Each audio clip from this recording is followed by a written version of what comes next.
नमस्कार, आपकी खबर आपका फायदा देख रहे हैं आप और आपके साथ मैं हूं स्मिता रिशाल। इकोनॉमी, महंगाई और बाजार अभी पश्चिम एशिया के युद्ध की मार को ये झेल ही रहे थे कि इस मोर्चे पर एक और बुरी खबर आ गई। स्काईमेट के बाद अब मौसम विभाग ने भी इस साल सामान्य से कम बारिश होने का अनुमान लगाया है। आईएमडी के मुताबिक इस साल 92% बारिश की संभावना है। इससे पहले स्काईमेट ने 94% बारिश का अनुमान जताया था। दोनों ही एजेंसियों ने इस साल अल नीनो की आशंका जताई है और ऐसे में पानी का महंगाई पर असर पड़ेगा, कम पानी होने का इकोनॉमी पर पड़ेगा, बाजार पर कितना इसका असर होगा, सूखा पड़ने की कितनी आशंका इस बार है और इन सब को देखते हुए एहतियाती कदम क्या क्या उठाने चाहिए, इन तमाम सवालों का आज हम करेंगे यहां पर मंथन। लेकिन उससे पहले देखिए ये रिपोर्ट।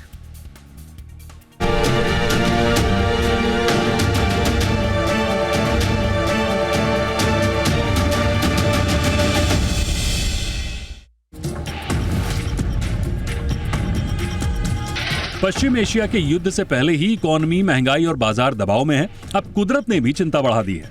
भारतीय मौसम विभाग ने मानसून को लेकर ऐसा संकेत दिया है जो सीधे आपकी जेब तक असर दिखा सकता है। आईएमडी की भविष्यवाणी कह रही है कि दक्षिण पश्चिम मानसून सिर्फ 92% रहेगा। ये लॉन्ग पीरियड एवरेज से नीचे यानी बिलो नॉर्मल है। पिछले 3 सालों में पहली बार आईएमडी ने शुरुआती स्टेज पर ही कम बारिश का अनुमान दिया है। सामान्य बारिश 87 सेंटीमीटर मानी जाती है, लेकिन इस बार अनुमान काफी कम है। मौसम की ये चाल सिर्फ शुरुआत मानी जा रही है। आईएमडी और स्काईमेट दोनों मौसम एजेंसियों ने एल नीनो की आशंका जाहिर की है। जून के बाद एल नीनो के मजबूत होने की संभावना है, जिसका असर अगस्त और सितंबर की बारिश पर पड़ेगा। इन महीनों में बारिश और कमजोर हो सकती है। स्काईमेट ने कुल बारिश 94% एलपीए रहने का अनुमान दिया है, लेकिन चेतावनी भी साफ है। 30% संभावना सूखे की है और 40% संभावना बिलो नॉर्मल बारिश की, यानी कुल मिलाकर 70% चांस या तो कम बारिश का है या फिर सीधे सूखे जैसी स्थिति का। कम बारिश का सीधा असर आम आदमी के खाने की थाली पर पड़ेगा। जिन फसलों को बारिश पर सबसे ज्यादा निर्भर रहना पड़ता है, जैसे चावल, दालें और तिलहन, वे सबसे ज्यादा प्रभावित होंगे। इकरा ने चेतावनी दी है कि FY27 में रिटेल महंगाई 4.5% से ऊपर जा सकती है। मार्च 2026 में महंगाई 3.4% के स्तर पर थी। अगर दालों और तिलहनों की पैदावार कम होती है तो उसकी कमी पूरी करने के लिए आयात बढ़ाना पड़ेगा और इसका सीधा असर खाने पीने की चीजों के दामों पर पड़ेगा। क्रिजील और नोमुरा भी मान रहे हैं कि कम बारिश और गर्मी की वजह से फूड इन्फ्लेशन एक बड़ा जोखिम बन सकता है। भारत की 18% जीडीपी कृषि से आती है और 50% आबादी उसी पर निर्भर है। इकरा का कहना है कि कमजोर मानसून से FY27 जीडीपी ग्रोथ पर अनुमान संभव है। सरकार का अनुमान 6.8 से 7.2% ग्रोथ का है, लेकिन ये खतरे में है। ग्रामीण आमदनी घटेगी, खपत कमजोर होगी और FMCG, ऑटो, ट्रैक्टर जैसी इंडस्ट्री पर सीधा असर पड़ेगा। कम मानसून और एल नीनो की एक साथ मार पड़ सकती है। इसके ऊपर उत्तर पश्चिम एशिया में बढ़ता तनाव हालात को और मुश्किल बना रहा है। इसका सीधा मतलब है कि आने वाले समय में महंगाई ऊपर जा सकती है। साथ ही जीडीपी ग्रोथ पर दबाव पड़ने की आशंका है। FY27 के लिए ये स्थिति एक दोहरी चुनौती बनती जा रही है। अगर समय रहते पहले से तैयारी नहीं की गई तो नुकसान सिर्फ बारिश की कमी तक सीमित नहीं रहेगा, बल्कि इसका असर महंगाई, ग्रोथ और आम आदमी की अर्थव्यवस्था पर साफ दिखाई देगा। ब्यूरो रिपोर्ट, जी मीडिया। जी हाँ, तो मतलब चिंता की बात तो ये है और चिंता के बाद भी ऐसे समय में जब आप देख ही रहे हैं कि किस तरीके की सिचुएशन जो है वो चारों तरफ हमें देखने को मिल रही है, चाहे जियोपॉलिटिकल सिचुएशंस हों, चाहे उसके अलावा जो हमारे अपने खुद के देश में इस वक्त जिस ईरान और अमेरिका में चल रहे युद्ध के बाद जिस तरीके की स्थिति बनी है वो हो। इस बीच में अब पानी की ये किल्लत और इस पर किस तरीके से अब आगे योजना बनाने की ज़रूरत है, क्योंकि कम पानी से कैसे काम चलेगा, इसी पर करेंगे आज हम बातचीत। हमारे साथ 3 खास मेहमान इस वक्त हैं। हमारे साथ आलोक सिन्हा है, पूर्व एडिशनल सेक्रेटरी हैं मिनिस्ट्री ऑफ एग्रीकल्चर के। अश्विनी महाजन हमारे साथ हैं, वरिष्ठ अर्थशास्त्री हैं वो। और जीपी शर्मा इस वक्त हमारे साथ हैं, president metrology and climate change Skymet के। आप तीनों का बहुत स्वागत है हमारे साथ इस शो पर। सबसे पहले आलोक सर, मैं आपके पास आती हूँ। तेल कम था, काम चला लिया, पानी कम होगा और उसके बाद कैसे काम चलाएंगे सर? क्या हम इतने तैयार हैं कि इस बार बिलो मॉनसून अगर होता है तो हम एज एन कंट्री इसको झेल पाएंगे? देखिए, पानी अगर कम हो, अगर ड्राउट कंडीशंस हो तो बड़ा अनफॉर्चुनेट है, लेकिन क्योंकि 80 करोड़ लोगों को इन एनी केस PDS के माध्यम से चावल और गेहूं मिलता है, तो उनको तो कोई फ़र्क पड़ने का है नहीं, क्योंकि FCI के सेंट्रल पूल में जितना साल भर का रिक्वायरमेंट है उसका डबल ऑलरेडी है उसमें कोई दिक्कत नहीं होगी। दिक्कत शायद होगी जो लोग अच्छा चावल जैसे बासमती खाते हैं, तो उसके कीमतों में शायद ज़रूर बढ़ोतरी होगी। हो सकता है टू सम एक्सटेंट सब्जी, शाक सब्जी के कीमतों में भी कुछ इंक्रीज़ हो, लेकिन जहाँ तक 80% of the population is concern, उनको कोई ख़ास दिक्कत नहीं होगी। लेकिन इट इज़ ओनली अगर इस साल मानसून थोड़ा कम होने के बाद अगर नवंबर दिसंबर से again normal climatic conditions resume करें, और एक्सपेक्टेशन यही है कि जो मानसून में जो 25% कम का अंदेशा दिख रहा है, ये अगस्त सितंबर के बाद होपफुली ठीक हो जाएगा। जीपी शर्मा जी हमारे साथ इस वक्त हैं स्काईमेट के, तो एक बार उन्हीं के पास चलते हैं, क्योंकि उनकी जो कंपनी है उसने भी ये अनुमान जताया कि 94% तक इस बार जो मानसून है वो रहेगा। जीपी शर्मा जी, जैसा कि अभी हमने आलोक सर को सुना, उनके हिसाब से नवंबर दिसंबर तक अगर फेवरेबल होता है मानसून तो स्थिति ठीक रहेगी। क्या फेवरेबल होता हुआ आपको दिख रहा है? मिता, जो अल नीनो का कोरिलेशन मानसून के साथ है वो सबको हमें मालूम है अच्छा नहीं। 0.7, जैसे एक की बात करें, पूरा 100% कोरिलेशन तो नहीं है कि मानसून खराब होता है, लेकिन 0.7 का कोरिलेशन है कि मानसून को वो बिगाड़ देता है। तो मानसून में एल नीनो के चलते कभी भी कोई भी एजेंसी, किसी ने भी कभी मानसून के सही रहने की भविष्यवाणी तो नहीं की है। ये उसी का ही असर है। और इस बार तो जैसे जैसे सीजन आगे बढ़ेगा तो हो सकता है एल नीनो थोड़ा स्ट्रांग भी होता जाएगा। शुरुआत बेशक अच्छी रहेगी, ऐसा हमारा अनुमान है स्काईमेट का, कि शुरुआती दिनों में, जून के महीनों में वर्षा संभावित है, अच्छी ठीक ठाक वर्षा संभावित है। लेकिन जैसे जैसे सीजन आगे बढ़ेगा, जुलाई मिड के बाद से उसका असर जरूर देखने को मिलेगा।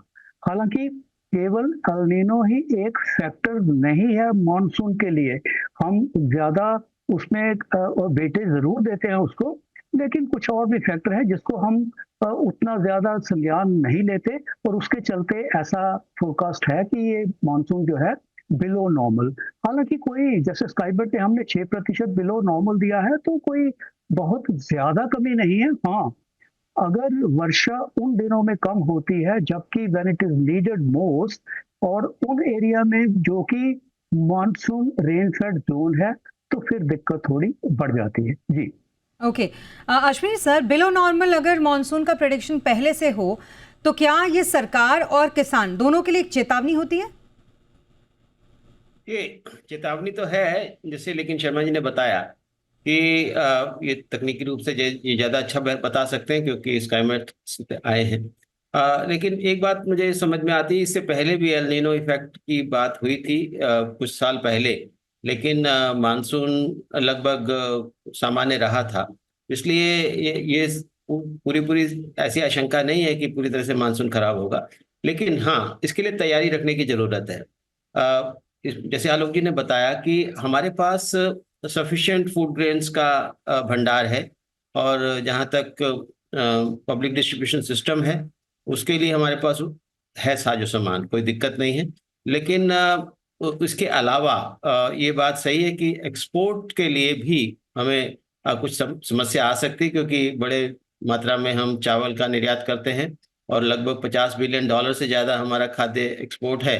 तो ऐसे में एक्सपोर्ट की कुछ कमी आ सकती है। लेकिन मोटे तौर पर ये बात ध्यान में आ रही है कि एक तरफ से युद्ध के कारण जो दुनिया भर से जो मार्ग अवरुद्ध हो रहे हैं और ट्रेड डिस्टर्ब्ड है, और उस सब के चलते कठिनाइयां हैं। लेकिन मुझे लगता है कि पूर्व तैयारी हो और हम प्रॉपर जहाँ जहाँ कमी होने की आशंका है, हम पर्याप्त उसकी खरीदारी पहले से कर लें। जैसे दाल और खाद्य तेलों की बात है, क्योंकि ज़्यादातर इम्पैक्ट जहाँ पर पड़ने की ऐसी आशंका है वो क्षेत्र हैं जहाँ पर दाल और तिलहन ज़्यादा होता है। तो ऐसे सब की तैयारी पहले से पूर्व तैयारी करनी चाहिए। लेकिन ऐसी बहुत बड़ी कोई संकट की स्थिति नहीं है। लेकिन हाँ, युद्ध यदि और आगे चलता है तो दोनों फैक्टर मिल करके हमारे लिए समस्या खड़ी कर सकते हैं। हम आज यहाँ पर बात भी कर रहे हैं क्योंकि पानी की जो समस्या है उसके लिए देश कितना तैयार है, ये तो हम हमेशा देखते हैं कि तैयारी उसकी चलती रहती है। और ये हम जानेंगे भी हम आलोक सिन्हा सर से, क्योंकि वो रह चुके हैं मिनिस्ट्री ऑफ एग्रीकल्चर में। लेकिन क्योंकि अभी जो सिचुएशन है वो पहले से ही खराब है जियोपॉलिटिकल सिचुएशन की वजह से, ऐसे में अब अगर पानी की भी ऐसी मार पड़ती है तो क्या ये दोहरा हम उसके शिकार हो जाएंगे, हम मतलब वो आम आदमी जिसकी थाली पर उसका बोझ पड़ेगा। आलोक सर, मैं आपसे जानना चाहूंगी, क्योंकि आप मिनिस्ट्री ऑफ एग्रीकल्चर में रह चुके हैं, जब भी आईएमडी जैसी संस्था या फिर स्काईमेट जैसी संस्था या ऐसी कोई भी संस्था जब कोई पूर्वानुमान देती है जो उतने फेवरेबल नहीं होते, तो क्या पहले से इसकी तैयारी की जाती है सरकार के द्वारा? देखिए, जो तैयार जी आलोक सर। जी देखिए पहले तो ड्राउट रिलीफ के मेजर्स की तैयारी होती है, उसमें तो गवर्नमेंट इज़ फुल्ली इक्विप्ड। इसमें प्रॉब्लम ये आएगा कि जो किसान हॉर्टिकल्चर में कंसर्न्ड है उनको उनके उपज में कमी आएगी तो उनके इनकम के लेवल्स कम हो जाएंगे। दैट इज़ टू से कि अगर हमारी पॉपुलेशन 150 करोड़ है तो 150 करोड़ में से 100 करोड़ को तो कोई फ़र्क नहीं पड़ेगा, लेकिन जो बड़े फार्मर्स हैं विद मार्केटेबल सरप्लस, जो सरप्लस वे में साग सब्जी उगाते हैं और चावल का एक्सपोर्ट करते हैं, उनको ज़रूर थोड़ी बहुत दिक्कत होगी ज़रूर, बट आई थिंक उनके जेब पहले से ही काफ़ी गर्म है, वो इसको झेल लेंगे। अगर ये क्लाइमेटिक एडवर्स कंडीशन 2-3 महीने से ज़्यादा ना हो तो कोई दिक्कत नहीं है। ओके जीपी शर्मा सर, एक चीज़ जो मैं देख रही हूँ कि आईएमडी और स्काईमेट इन दोनों का जो अल नीनो का अलर्ट है उसमें डिफरेंसेस हैं, और ये डिफरेंस क्योंकि आम आदमी नहीं समझ पाता, इसलिए मैं चाहती हूँ कि आप एक बार समझाइएगा कि 96% और 94% दिखता तो लगता है कि बस कुछ ही % तो ज़्यादा है, लेकिन ये बेसिकली होता बहुत ज़्यादा है।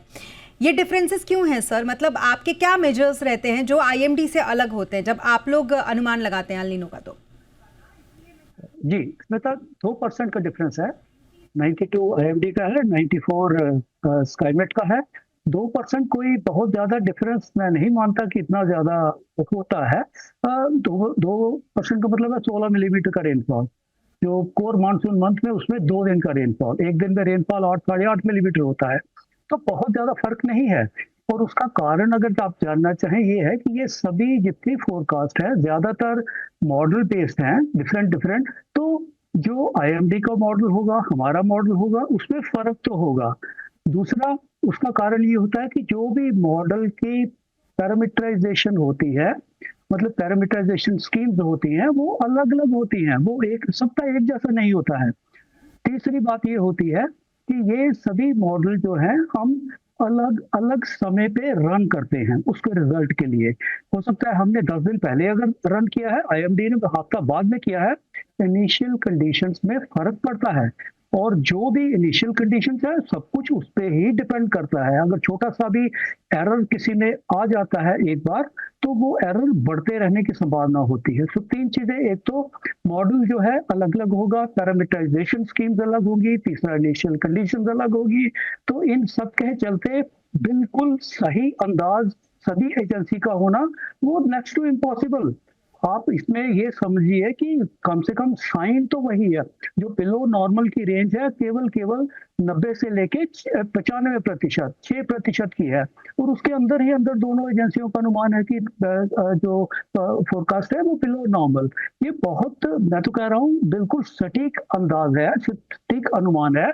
और 2% कोई विशेष मायने मेरे ख्याल में तो नहीं रखता। और दूसरी बात यह है कि जैसे अल नीनो का एक अच्छी बात अगर ये है कि आप मेंशन कर रहे थे अभी कि अगर ये असर सिर्फ 2-3 महीने ही रहता है तो उतना ज्यादा हमें चिंता करने की जरूरत नहीं है। नॉर्थ ईस्ट मानसून जो कि अक्टूबर के महीने शुरू हो जाता है, विशेषकर दक्षिणी भाग उससे ज्यादा प्रभावित होते हैं। अल नीनो के समय में जो नॉर्थ ईस्ट मानसून है वो अच्छा रहता है, unlike south west monsoon. South west monsoon के की तरह वो नहीं, बल्कि नॉर्थ ईस्ट मानसून अच्छा परफॉर्म करता है। तो एक चिंता का विषय ये कम हो जाएगा कि जो नवंबर दिसंबर की वर्षा होगी उसमें हम उम्मीद कर सकते हैं कि जो नुकसान मानसून के दिनों में हुआ है आगे चल के हो सकता है उसकी हमें भरपाई हो पाएगी। जी अश्विनी सर, एक सीधा सवाल आपसे मेरा ये है, क्योंकि जो भी इस वक्त हमारा ये शो देख रहा है जिसको नहीं पता कि उस हमारी इस चर्चा का उस पर क्या इम्पैक्ट पड़ेगा, मैं चाहती हूँ आप उनको ये बताइए कि जो थाली डिनर में, लंच में, ब्रेकफास्ट में वो इस वक्त खाते हैं उस पर कितना असर आने वाले दिनों में इस अल नीनो का पड़ने वाला है, अगर ऐसी सिचुएशन रहती है जैसा अनुमान है। देखिए, एक समय था कि जब अगर सूखा पड़ता था अश्विनी तो सर से ये मेरा त्राही जेपी सर मुझे माफ कीजिएगा, लेकिन ये अश्विनी सर से मेरा सवाल था, क्योंकि वो अर्थशास्त्री है तो बहुत बेहतर तरीके से इस चीज को समझा पाएंगे लोगों को।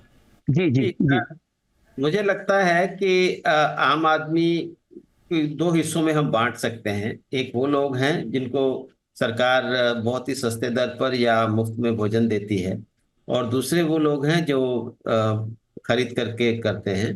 तो ऐसे में मुझे ऐसा लगता नहीं, और वैसे भी जिस प्रकार की प्रेडिक्शंस आ रही हैं, स्काईमेट और आईएमडी दोनों का मुझे लगता है कि एवरेज भी निकाला जा सकता है उसके लिए। और दूसरा ये है कि जो अभी शर्मा जी बता रहे थे उसका अलग अलग क्षेत्रों पर अलग अलग प्रभाव पड़ने वाला है। तो इसलिए एल नीनो के बारे में जिस प्रकार की प्रेडिक्शंस हैं उससे बहुत बड़ी अंतर पड़ने वाला नहीं है, लेकिन उसके बावजूद भी सरकार आवश्यक रूप से इसके बारे में जरूर तैयारी करके रखे कि कहीं कहीं थोड़े बहुत आयात करने की आवश्यकता होगी तो आयात भी किया जा सकता है। लेकिन अभी हाल फिलहाल में जितना हमारे पास पूरा भंडारण है, खासतौर पर खाद्यान्नों का, हमें लगता नहीं कि उसकी और हमारा जो देश है वो एक सरप्लस प्रोड्यूसर देश हो गया है, और हम लगातार हर साल दाल और तिलहन को छोड़ दें तो हर बाकी सब चीज हम सरप्लस प्रोड्यूस कर रहे हैं, और बड़ी मात्रा में हम खाद्यान्न को और बाकी खाद्य पदार्थों को एक्सपोर्ट भी कर रहे हैं। इसलिए आने वाले समय में विश्व में जिस प्रकार की परिस्थितियां निर्माण हो रही हैं, हमारे लिए, हमारे किसानों के लिए एक बेहतर व्यवस्थाएं भी बन रही हैं कि हम ज्यादा एक्सपोर्ट कर सकें, अच्छी कीमत पर एक्सपोर्ट कर सकें। किसानों की आमदनी को बढ़ाना, मुझे लगता है कि हम हालांकि शहर में रहने वाले लोग हैं, लेकिन हमें चिंता ज्यादा इस बात की करनी चाहिए कि किसानों की आमदनी बढ़े और किसानों की किसी भी प्रकार की जो है नुकसान ना हो। जब भी मौसम खराब होने की वजह से कभी फसल थोड़ी कम भी होती है तो ये तो किसानों को बहुत ज्यादा नुकसान उस कारण से नहीं होता है कि उसकी कीमत उसको अच्छी मिलनी शुरू हो जाती है। तो सरकार ये भी व्यवस्था करे कि अन्य अनावश्यक भी इंपोर्ट करने की आवश्यकता नहीं है, क्योंकि ऐसे में किसानों की आमदनी को भी हमें सुनिश्चित करना होगा। और मुझे लगता है कि एक तरफ किसान और दूसरी तरफ गैर किसान जो हमारी जनसंख्या है, उन सब को मिला करके सबका जीवन स्तर बेहतर हो, ऐसी कुछ व्यवस्थाएं सरकार की तरफ से की जाती हैं।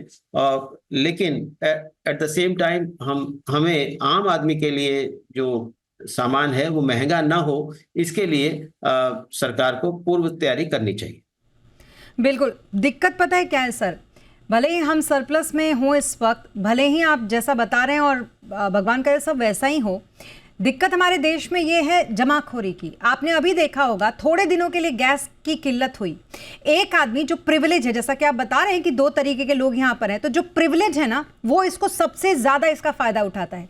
जिसके पास एक सिलेंडर था उसने 6-6 सिलेंडर भर के घर में रख लिया ताकि कल को किल्लत हो तो उसके घर में किल्लत ना हो। सबसे पहले खुद के बारे में सोचना, अल नीनो की चिंता और उससे क्या होगा उसका जरा भी इंपैक्ट अगर दिखा मार्केट में ना, तो लोग इतनी जमाखोरी करनी शुरू कर देंगे कि फिर वहां से किल्लत शुरू हो जाएगी। भले ही हम सरप्लस में क्यों ना हो, लोग सरप्लस से भी डबल अपने घर में रखना शुरू कर देंगे।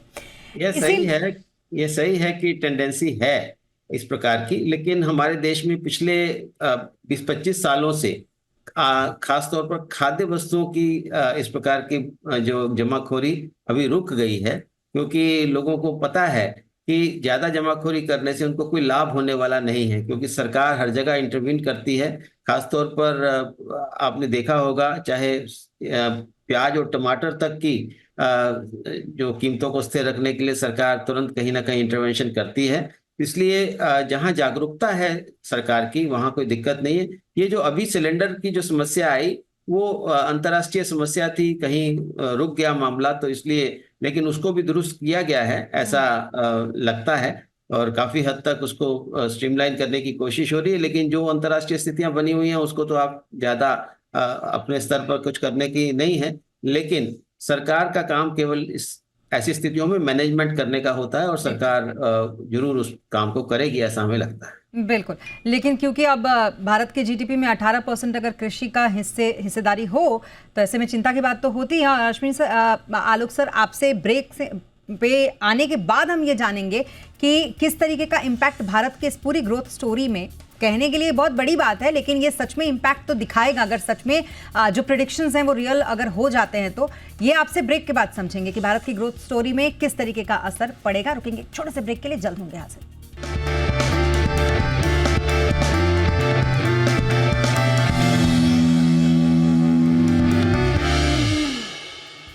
और ब्रेक के बाद एक बार फिर आपका स्वागत है। पानी कम कितना गम, ये इसलिए हम पूछ रहे हैं क्योंकि इस बार ये आशंका एल नीनो की जताई जा रही है, और वो भी आईएमडी और स्काईमेट जैसी संस्था से, तो इस पर चर्चा करना तो बनता है।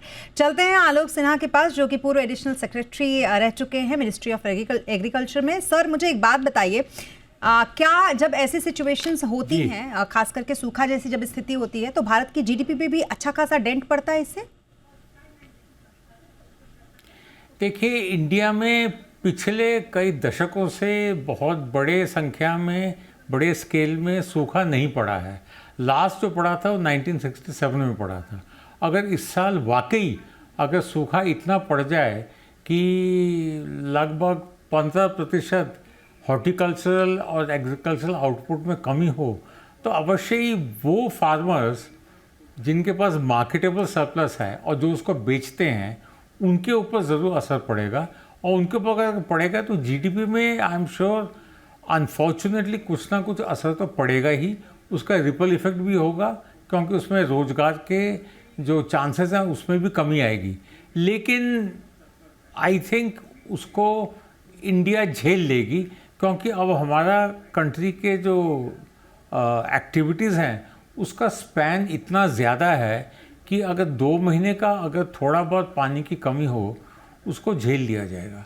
और जहाँ तक किसानों के हानि का कारण है, देखिए अब तो पीएम किसान बीमा योजना भी लागू हो गया है। इट इज़ वेल इम्प्लीमेंटेड, और सूखा इज़ अ नेचुरल कैलामिटी। तो जिन किसानों के पास उनके नाम पे ज़मीन है, और वो जब अप्लाई करेंगे अवश्य उनको बीमा में भी उनको कॉम्पनसेशन मिलेगा। अगर ये सब हो जाए तो ग्रोथ में ज़्यादा एडवर्स इफेक्ट नहीं होगा। मेरे को एक बात बताइए जीपी शर्मा सर, क्योंकि बड़े कम लोगों को इस टेक्निकल बातों की समझ होती है कि बिलो नॉर्मल बारिश दरअसल होता क्या है। मतलब कितने % बारिश अगर होती है तो उसको हम बिलो नॉर्मल कहते हैं, और कितने % बारिश हो तो वो उस साल मॉनसून बहुत अच्छा होता है। जी देखिए, हमारा जो मॉनसून का हम लॉन्ग पीरियड एवरेज कहते हैं, जो कि 50 साल के डेटा पर निर्भर करता है, उस पर आधारित होता है। उसके हिसाब से मॉनसून की कुल वर्षा 87 सेंटीमीटर है, टू बी प्रिसाइज 868.6 मिलीमीटर। तो जो 100% अगर है तो वो वर्षा 87 सेंटीमीटर है। उसमें प्लस माइनस अगर 4%, कहने का मतलब है 96%, 96% से लेके अगर 104% तक है तो उसको सामान्य वर्षा कहा जाता है। और 94 और 96 से अगर कम है, 90 और 96% के बीच में है तो उसको बिलो नॉर्मल। और दूसरी तरफ अगर 105 से 110 के बीच में है तो उसको above normal. Anything above 110 is excess. और इस तरफ अगर 90% से भी कम हो जाता है तो उसको हम सूखा कहते हैं, ड्राउट कहते हैं। हालांकि आजकल वो टर्म यूज की नहीं जाती आईएमडी द्वारा, डेफिसिट बोलते हैं, लार्ज डेफिसिट बोलते हैं। लेकिन ड्राउट कंडीशन वही है जब लॉन्ग पीरियड एवरेज से सीजन रेनफॉल 90% से भी कम हो। और ऐसे हालांकि देखिए, पिछले अगर हम 1951 से बात करें, 18 बार एल नीनो हुआ है। 18 में से 12 बार जो मानसून है या ड्राउट रहा है या बिलो नॉर्मल। कहने का मतलब है 2/3 केसेस में ऐसी स्थिति बनी है जरूर। और उसमें से अपना हम अपना देश देखें, पिछले 10 साल से कोई ड्राउट नहीं हुआ है। 2015 के बाद से कोई भी ड्राउट नहीं हुआ है। 2014 और 15 2 साल ऐसे थे लगातार जब ड्राउट हुआ था, और आप अभी बातचीत कर रहे थे कि किसका क्या असर पड़ेगा, तो उसको इजीली अब्सॉर्ब कर लिया था। देखिए, हमारा कंट्री ड्राउट प्रूफ तो नहीं हो सकता, लेकिन हम ड्राउट रेजिलिएंट जरूर बन सकते हैं, वो प्रयास के कारण। वो प्रयास जरूर किए गए हैं। फूड सिक्योरिटी बहुत बेहतर है। पिछले 6 साल में 5 साल तो मानसून बहुत ही अच्छा हुआ है। 20, 21, 22, 23 को बिलो नॉर्मल था, 24, 25। तो ऐसी परिस्थितियां बहुत बार नहीं बनती है। मैं तो कह रहा हूँ मानसून फ्रंट पे हमारा देश बहुत अच्छा है, अभी स्थिति बहुत अच्छी है। और पिछले 5 मानसून लगातार 6 सालों में अच्छे होने के कारण तो स्थिति और भी बेहतर हो गई होगी। जी। इसलिए कोई इतना ज्यादा चिंता करने की मेरे ख्याल में तो जीपी शर्मा जी, एक चीज और ये on a very lighter note, इसको मुझे लगता है आपको बुरा मानने की जरूरत नहीं है। स्काईमेट का तो मैं नहीं कहूंगी, लेकिन आईएमडी के साथ एक चीज़ है। मैं बॉम्बे में रहती हूँ। जिस दिन आईएमडी ने कह दिया कि आज बारिश होगी, उस दिन पक्का धूप निकलता है। और जिस दिन आईएमडी का प्रेडिक्शन होता है कि आज धूप निकलेगा, उस दिन बारिश हो जाती है। तो एक्यूरेंसी तो थोड़ी कम है ना सर? तो क्या हम उस पर अभी से इतना डरे जितना हम डर रहे हैं? नहीं, जो आपने डेली फोरकास्ट की बात की, वो तो टिपिकली वो अलग है। देखिए, मुंबई जैसी जगह हम लोग, हमारा कंट्री, आप दिल्ली भी मान लो, आप उत्तर प्रदेश भी मान लो, उसी का ही बता रहा हूँ। हम ट्रॉपिक्स में हैं। सबसे ज्यादा वेदर वेरिएबिलिटी अगर है तो वो ट्रॉपिक्स में है। मिड लैटिट्यूड में आप चले जाइए, यूरोप में चले जाइए, फोकास्टिंग बहुत बेहतर तरीके से हो सकती है। जितने वेरिएबल्स ट्रॉपिक्स में होते हैं, और विशेषकर हमारा देश 7000 किलोमीटर की जो समुद्र सीमा है, उसके साथ पहाड़ी क्षेत्र हैं, इनके साथ वेरिएबिलिटी बढ़ जाती है, और शॉर्ट रेंज फोरकास्ट में वेरिएशन आना काफी संभावित है।